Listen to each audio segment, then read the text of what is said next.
the sands and the sun's warm embrace, whispers of tales that time cannot erase. A duggo sings where the rivers roam, stories of wonder will call you home.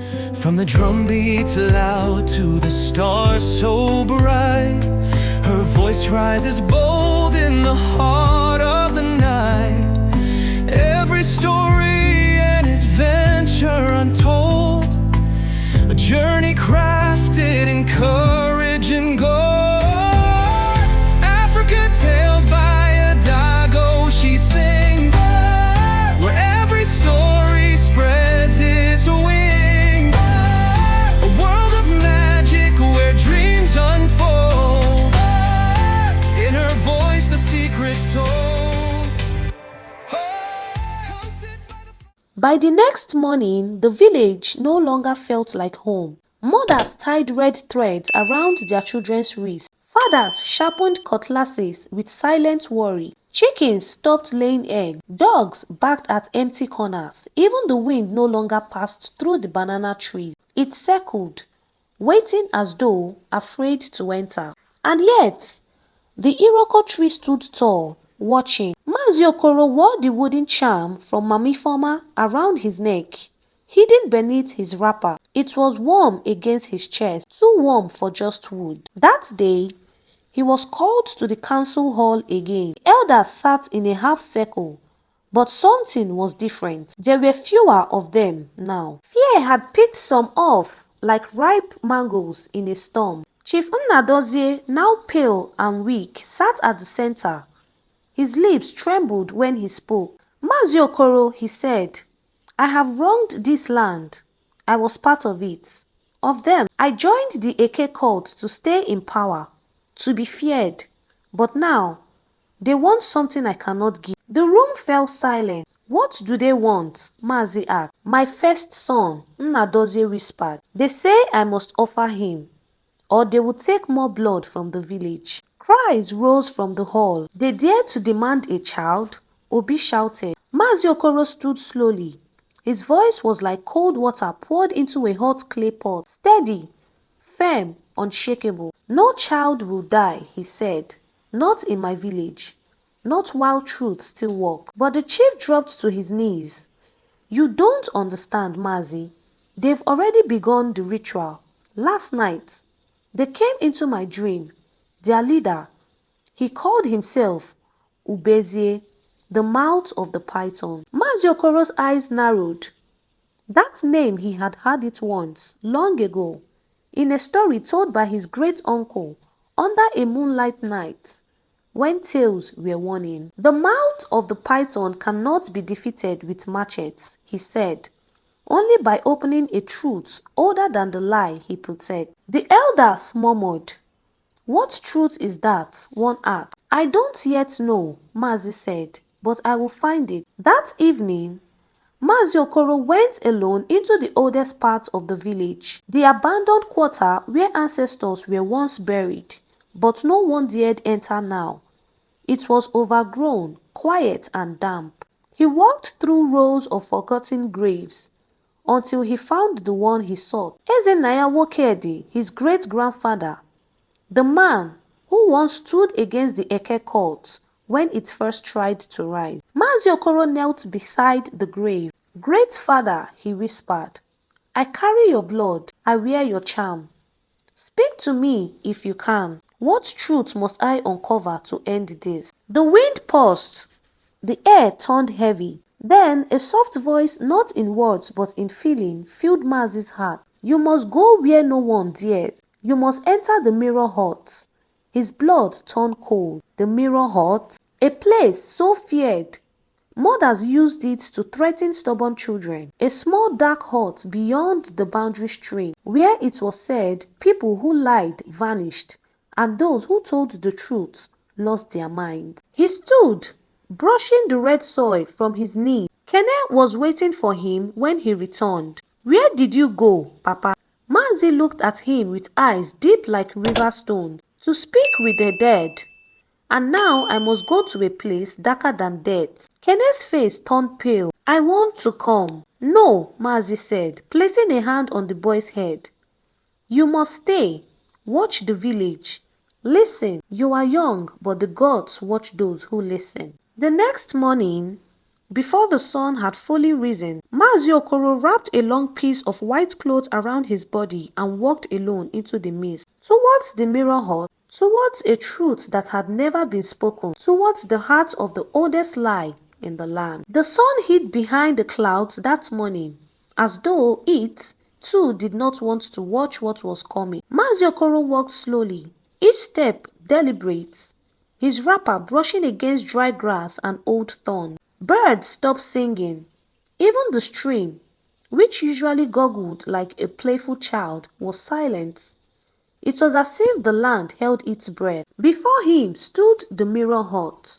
It was small, no larger than a goat shed, but made of blackened mud, walls and palm fronds that had not aged. No matter how many rains or harmattans had come, the hut looked untouched, like time dared not enter it. Mazi Okoro paused. His great-grandfather had spoken of this place only once. The mirror hut shows you yourself, but not the self others see. The self that hides beneath your skin, behind your thoughts. If you fear your truth, do not enter. But Mazi Okoro had nothing to fear. He stepped inside. Darkness wrapped around him like a cold mask. He lit the small torch he carried and the light flickered weakly, barely touching the walls. Then he saw them. Mirrors.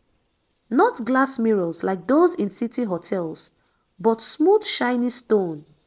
Each wall was covered with them, and in each mirror he saw himself, but not the same version. The mirror showed him young and proud as he had once been. Another showed him old and broken, bones trembling like dry leaves. A third showed him lying, telling Kene that everything would be all right when it wasn't. He gasped and stepped back. No, he whispered, I have never lied.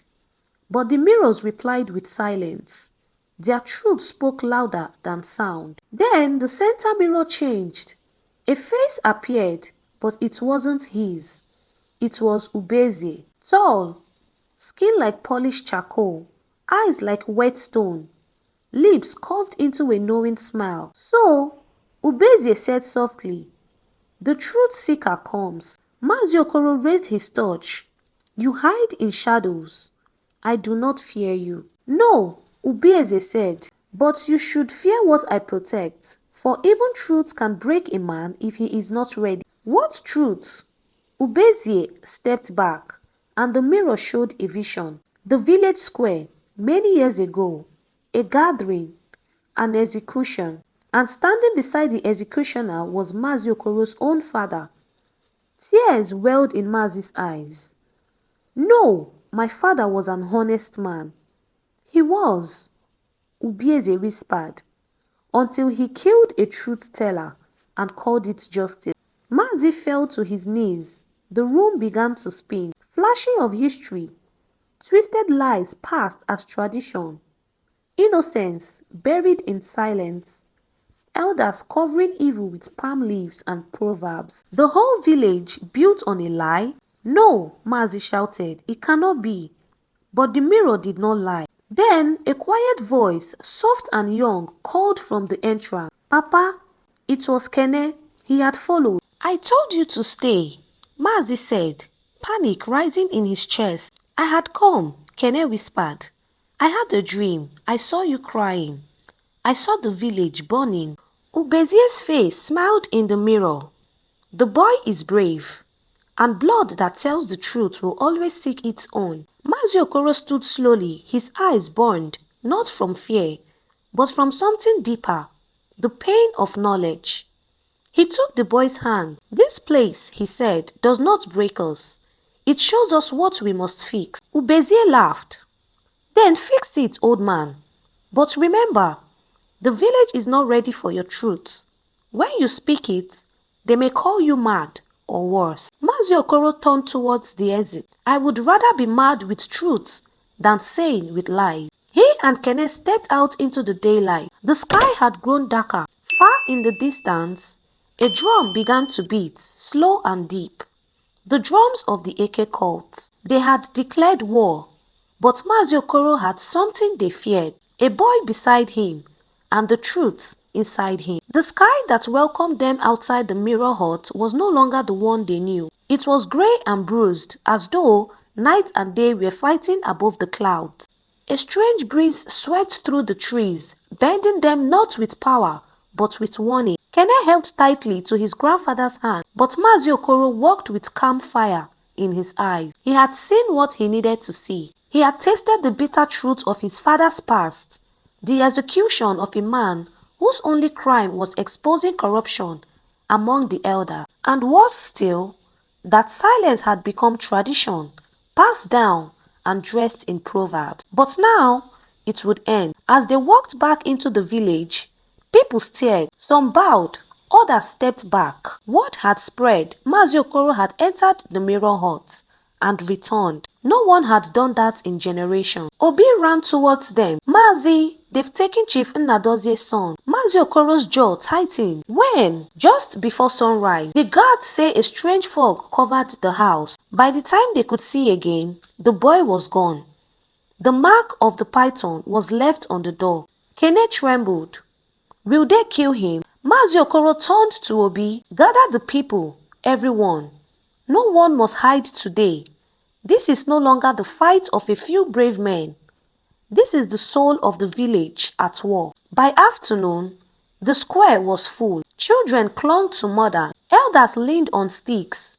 Farmers stood shoulder to shoulder with hunters. Even those who once doubted Mazi Okoro now waited, hoping he carried the answer. He stepped forward. I have seen the beginning, he said, voice echoing like thunder. I have seen what we have covered for years, the lie that we called tradition, the silence we dressed as respect. My own father, whom I loved, was once a part of it. Gasps flew through the crowd. I do not speak to shame him, Mazi continued, raising a palm. I speak to set us free. The Eke cult is not just a group of evil men. It is a spirit that feeds on hidden sin, on the lies we refuse to confront. Every time we ignored a cry for help, every time we hid the truth to protect someone powerful, we fed the snake. The boy in the crowd began to weep. A woman fell to her knees. Obi stepped beside Mazi. So what do we do now? Mazi Okoro turned to the forest path that led into the sacred grove, the one place forbidden by custom since before anyone could remember. We go to the grove, he said, where they keep their shrine, where the boy is likely held, but we go not with weapons alone. We go with confession, with truth. Each of us who has a lie hidden in our hearts must speak it before we step into that forest. Silence. Then an old woman stepped forward. I once lied to protect my brother, she said, voice trembling. Stole land. I kept quiet. I am sorry. Another voice followed. I knew about the chief's secret sacrifices. I said nothing. Forgive me. One by one, the villagers began to speak. Truth spilled like rain. Some small, some sharp, all soaked in years of silence. And as they did, the sky lightened just a little. Mazi Okoro raised both hands. The python feeds on silence. Today, we starve it. He turned to Obi, Mami Former, and a group of strong men and women. Tonight, we march to the grove. Kene stepped forward. Papa, I am coming too. Mazi looked at him, heart full. This journey is dangerous, but I am your truth. Kene said, let me walk with you. Mazi nodded. That night, torches were lit. Songs were not sung. Only prayers and the sound of footsteps on dry leaves. Towards the grove, towards the shrine, towards a final battle between a village shame and its salvation. The path to the sacred grove was lined with shadow, thick, tangled branches that seemed to reach out like claws, trying to pull the villagers back into their fears. The torchlights flickered, casting long, dancing shapes on the ground that looked like restless spirits. Mazi Okoro led the group with steady steps, the wooden charm from his great-grandfather warm against his chest. Behind him, Kene walked close, holding his grandfather's hand tightly. Though His small heart pounded loudly in his chest. Obi carried a cutlass, his jaw set like stone, ready to strike if the shadows moved. As they reached the heart of the grove, the air grew colder, thicker, like the breath of something sleeping just beneath the soil. There, in a small clearing, stood the shrine. It was a twisted thing of wood and bones, wrapped in strips of red cloth, stained dark as dried blood. Feathers hung from its branches, and strange symbols were carved deep into the bark. Symbols that Mazi recognized from the mirror's hot mirror. The village boy, Chief Nnadozie's son, was tied to the base of the shrine. His eyes were wide with terror, but when he saw Mazi Okoro and the others, a flicker of hope lit inside him. Suddenly, from the shadows stepped a figure wrapped in black cloth, a mask shaped like a serpent's head hiding his face. Ubezie, the mouth of the python. His voice was cold and sharp as a knife. You come with your confessions and your touches, but you do not understand the power you challenge. Mazi Okoro stepped forward, fearless. Power built on lies and fear will fall before truth and courage. Ubezie laughed, a sound like dry leaves cracking. Very well, prove it. He raised a carved staff, and the shadows in the forest surged forward, twisting and growing, taking shapes of monstrous snakes and creeping darkness. The villagers gasped, stepping back, but Mazi held Kenneth's hand tightly. Remember your truth, he said, and with that, the night exploded into a battle not just of blades and spirits, but of hearts laid bare and lives shattered. The shadows writhed like living snakes, twisting around the torches, flames and trying to snuff out their light. The air was thick with fear, but Mazi Okoro's voice rang clear, steady as the rivers flow. Stand firm. The darkness feeds on silence, but we carry truth as our shield. Kenneth tightened his grip on his grandfather's hand, feeling the old man's calm strength seep into his bones. Around them, villagers raised their voices, speaking aloud their confessions, words that sliced through the night like sharp arrows. Forgive me for hiding the theft of the farm. A farmer cried. I lied to protect my family. A woman said, tears streaming. Each confession seemed to burn away the shadows inching closer, weakening them, forcing them to recoil like wounded snakes. But Ubezie only smiled, dark and cruel. You think words can defeat me? I am the fear in your heart, the secret no one dares speak. Mazi Okoro took a step forward, the wooden charm glowing faintly against his chest. Then hear this. The greatest fear is the truth we refuse to face. We raised the charm, and a bright light burst forth, illuminating the grove like the sun's first dawn. The shadows screamed, twisting into written forms before melting into the air. Ubezie's marks cracked, refilling eyes wide with rage, and something else, something broken. No, he is. Mazi stepped closer, voice soft but firm. The snake cannot live where light shines. Your time is over. With a final flash, Ubezie vanished, leaving behind silence and the soft breaths of those who survived. The villagers rushed to the boy, freeing him from his bonds. Tears of relief and joy flowed like the rains of planting season. Kenneth looked up at his grandfather. Papa, we did it.